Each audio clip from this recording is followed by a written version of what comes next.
Dans cette vidéo, nous allons étudier les figures géométriques. Premièrement, ceci est une droite. Ceci est aussi une droite. Par contre, ceci est un point. Ceci est aussi un point. En mathématiques, on note les points aussi avec cette signalisation. Ici, c'est le point noté A. Par rapport aux droites, nous avons ici des droites dites perpendiculaires.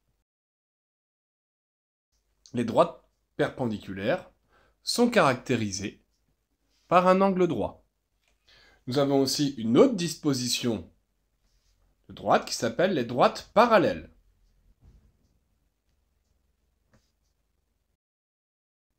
Nous allons voir un exemple. Ici, sur le chemin de fer, nous voyons qu'il y a des droites parallèles. Les droites qui sont ici et ici sont des droites parallèles. Et nous avons des droites aussi perpendiculaires, ici et ici, avec un angle droit. Pareil dans le dessin, nous avons ici des droites parallèles. Nous avons encore ici des droites parallèles. Mais nous avons aussi des droites perpendiculaires. Ici et ici, ce sont des droites perpendiculaires. Ou ici et ici. Et nous remarquons que les droites perpendiculaires ont à chaque fois un angle droit.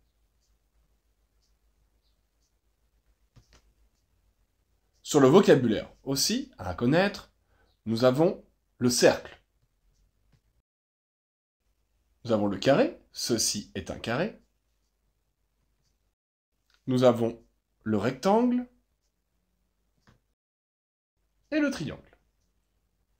Tri pour 3. 3 angles, triangle. Nous allons essayer d'identifier ces figures usuelles, cercle, carré, rectangle, triangle, dans une figure.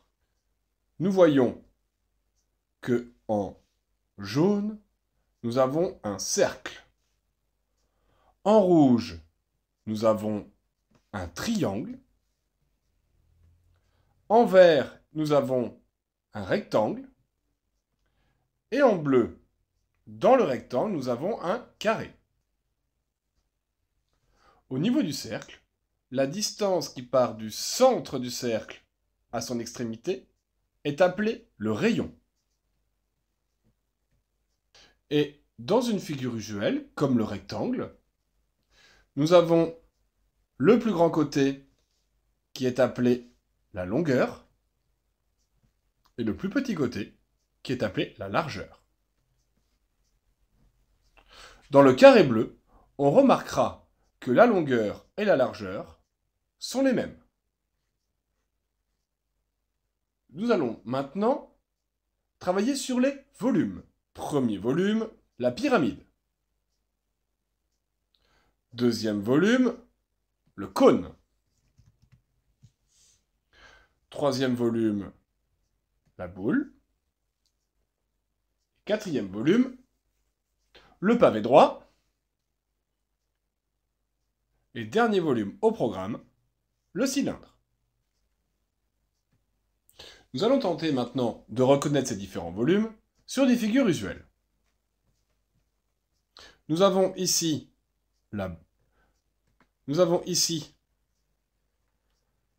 boule, ici le pavé droit, ici le cône, encore une fois ici un cône, et d'ailleurs sur ce cône au-dessus il y a une boule. Nous avons une pyramide. Et ici, des cylindres. Un cylindre, deux cylindres. Sur ces figures, nous allons voir différentes choses. La partie qui est là, que je vais hachurer en vert, est appelée la base de notre solide. Et la partie en rouge est appelée la hauteur. Pour la boule, nous utiliserons encore la notion de rayon. Voilà, c'est tout pour cette vidéo.